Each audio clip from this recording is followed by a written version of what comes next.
संदेश जी, जब दिल्ली में एक के बाद एक घोटाले हो रहे हैं, उन पे अगर ईडी सीबीआई जांच कर रही है और आज भी अरविंद केजरीवाल के 2 सचिवों को जो है, 2 निजी जो उनके लोग हैं, उनको नोटिस भेजा गया है, उस पर आप क्या कहेंगे? देखिए, जब ईडी का पहला नोटिस आया तो उसी समय केजरीवाल जी को जांच के सहयोग में आ जाना चाहिए था।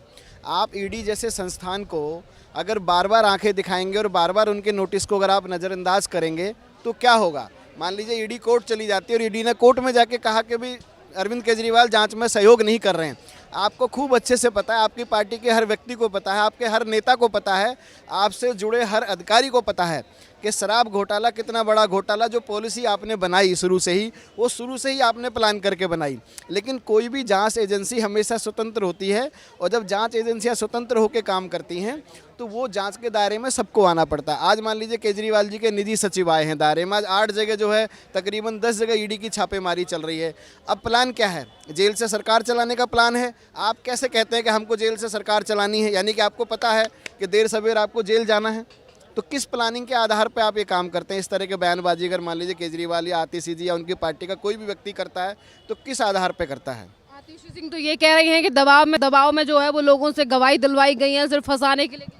नहीं, किसने? ये अभी थोड़े दिन पहले उन्होंने कहा था हमारे विधायक खरीदे जा रहे हैं, तो बीजेपी ने कहा ना कि आपके जो विधायक खरीदे जा रहे हैं, आपके किसने आपसे बात करी तो वो बताइए। तो उन्होंने कुछ नहीं बताया। आज वो दबाव की राजनीति की बात करें तो वो भी बता देना चाहिए। भाई, दिल्ली जल बोर्ड में इतना बड़ा घोटाला हुआ, 100 करोड़ रुपए लेकर आम आदमी पार्टी राज्यसभा सांसद बना रही है, पूरे देश को पता है। तो बीजेपी सारा कांड थोड़ी कर रही है उनके साथ। आप उस दायरे में खुद आ रहे हैं और आपको जांच में सहयोग कर देना चाहिए, शुरू से खड़े हो जाना चाहिए था जांच में जा करके। क्या लग रहा है पांचवा समन पे भी जो है वो अरविंद केजरीवाल ईडी के सामने पेश नहीं हुए और अब जाकर फिर एक बार वही बात कही जा रही है कि बीजेपी जो है, मोदी सरकार जो है वो ईडी सीबीआई का इस्तेमाल कर रही है क्योंकि अरविंद केजरीवाल की बढ़ती ताकत को लेकर डर गई है बीजेपी। नहीं, कहाँ क्या ताकत बढ़ रही है अंदर अरविंद केजरीवाल की? अभी 3 राज्यों में चुनाव हुए, अरविंद केजरीवाल जी ने खूब प्रचार किया, सभी जगह जमानत जब्त हो गई। कहाँ किस चीज़ से बीजेपी डर रही है? आज बीजेपी पूरे देश में इतना प्रचंड बहुमत से काम कर रही है, 400 सीटों की लड़ाई शुरू हो चुकी है। तो बीजेपी के लिए क्या अरविंद केजरीवाल ही मुद्दा है? और देश में बहुत सारी पार्टियां हैं, टीएमसी भी है, एआईडीएमके भी है, बहुत सारी पार्टियां हैं। तो बीजेपी अगर चाहती है और बीजेपी अगर ईडी को ही इस्तेमाल करती है तो फिर सबको उठा के बंद कर देगी। हेमंत सोरेन को 10 बार बुलाया, 10 नोटिस दिए, नहीं गए, भागते रहे दिल्ली में। 41 घंटे के लिए सीएम गायब हो गया। आज वो है ना जांच के दायरे में, आज वो कस्टडी में है। तो यही इनका होना है। इन्होंने अपनी काम का जो इन्होंने कर्मकांड किए अरविंद केजरीवाल ने, जो दिल्ली की जनता को सपने दिखाए, जो फ्री के लॉलीपॉप दिखाए हैं, उसको पैसे को कहीं से तो पूरा करेंगे ना। क्यों आखिरकार ईडी के सामने जाने से डर रहे हैं मुख्य? वही तो मैं कह रहा हूँ, जब आप कोई भी चीज़ फ्री करेंगे तो सरकार को चलाने के लिए पैसा कहाँ से आएगा? जब सरकार को चलाने के लिए पैसा आएगा तो आप दारू बांटेंगे, एक बोतल के साथ एक बोतल फ्री बांटेंगे।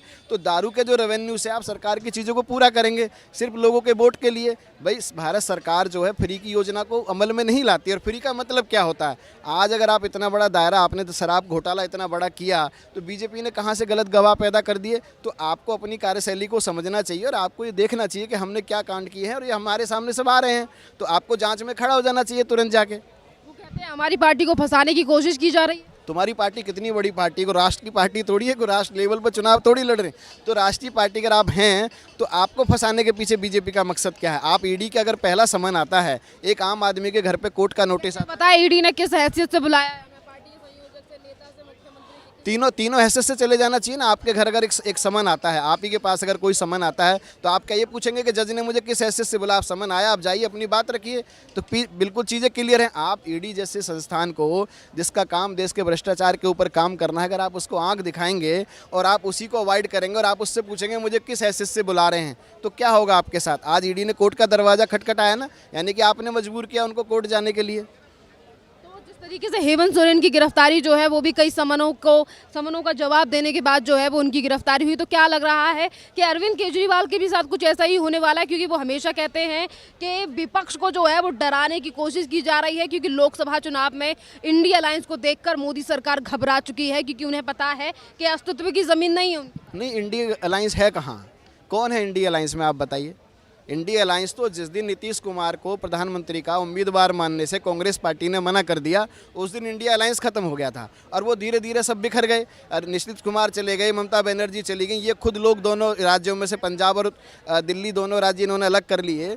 तो इंडी गठबंधन है कहाँ, कौन से इंडी गठबंधन की बात हो रही, किस बात का डर है भाजपा को? कोई डर नहीं है। भाजपा 400 सीटों की लड़ाई लड़ रही है, 400 से पार जाएगी। और उसमें अरविंद केजरीवाल को शुरू में ही जा करके जेल में जाने की जरूरत भी नहीं पड़ती, शायद शुरू में ही पेश हो जाना चाहिए था। हेमंत सोरेन को लेकर भी तो कहा जा रहा है कि एक आदिवासी मुख्यमंत्री को सताया जा रहा है। कैसे सताए? मतलब आप कुछ भी कांड करिए, आप दारू पिलाइए, स्कूल के सपने दिखा के आप शराब घोटाले करिए, बोतल के साथ बोतल बांटिए, तो क्या होगा उससे? योजना कैसी चला रहे हैं आप इस देश में? तो कौन किसको फंसाने की बात कर रहा है? क्या लग रहा है इस बार जो है जिस तरीके से बीजेपी के ऊपर आरोप लगाए जा रहे हैं, बार अब जो है वो मौका है, जनता भरोसा करती है, क्योंकि लगातार सवाल यही उठ रहा है कि विपक्ष का डर है। देखिए, राष्ट्रवाद की राजनीति हो रही है देश में। देश का युवा इस समय राष्ट्र के साथ है। देश जो है ना, देश का जो युवा है वो समझ चुका है, जो लॉलीपॉप हमें मिलती हैं अलग अलग राज्यों की सरकारों से, अलग अलग प्रकार की, अब लोग इनको सब पूरी तरह समझ चुके हैं। लोग इनसे बहुत बाहर निकल गए। जवाब ना देने वाली आम आदमी पार्टी की मुश्किलें बढ़ने वाली नहीं, बिल्कुल बढ़ने वाली है। और उन्होंने तो प्लान कर रखा है ना, हमको जेल जाना, जेल जाके सरकार चलानी है। उनको कैसे, कहाँ से सपने आ रहे हैं कि हम जेल से सरकार चलाएंगे? आतिशी जी बार बार बैठ के मीडिया के सामने कहती हैं कि वो लोगों से राय मांग रहे हैं कि अगर हम जेल जाएंगे तो वहाँ से कैसे सरकार चलाएंगे। तो उनको पता है कि अंततः में जेल में ही पहुँचना है, तो जेल से ही सरकार चलानी है।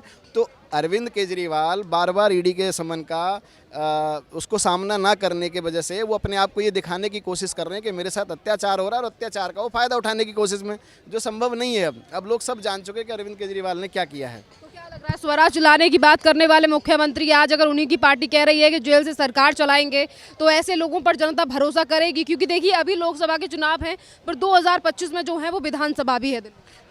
अरविंद केजरीवाल जब मुख्यमंत्री नहीं बने थे तो स्वराज की बात होती थी। अरविंद केजरीवाल जी 3 बार मुख्यमंत्री रह चुके हैं दिल्ली के, तीसरी बार मुख्यमंत्री हैं। कौन सा लोकपाल आ गया, कौन सा स्वराज आ गया? आप अपने राज्य में तो स्वराज लेके आइए। आप पंजाब में कितना स्वराज ले आए? पंजाब में आपने कौन सा लोकपाल का संविधान बनाया है? लोकपाल को आपने नियुक्त कर दिया। आप 2 राज्यों में सरकार चला रहे हैं। आपकी राज्य की सरकारों में वो पुलिंदे नहीं है, वो मामले नहीं है जिनको लेके लोगों ने आपको सरकार में बिठाया।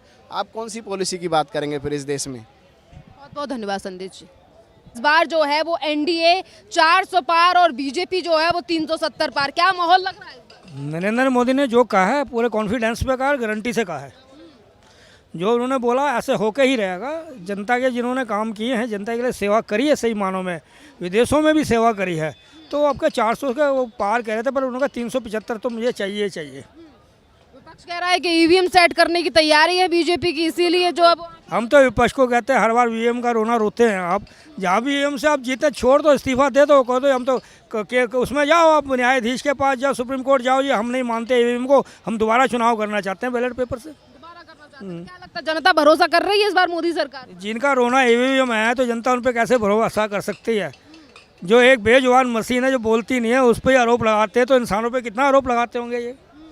क्या लग रहा है सर, इस बार बीजेपी सत्ता में वापस आ रही है या नहीं?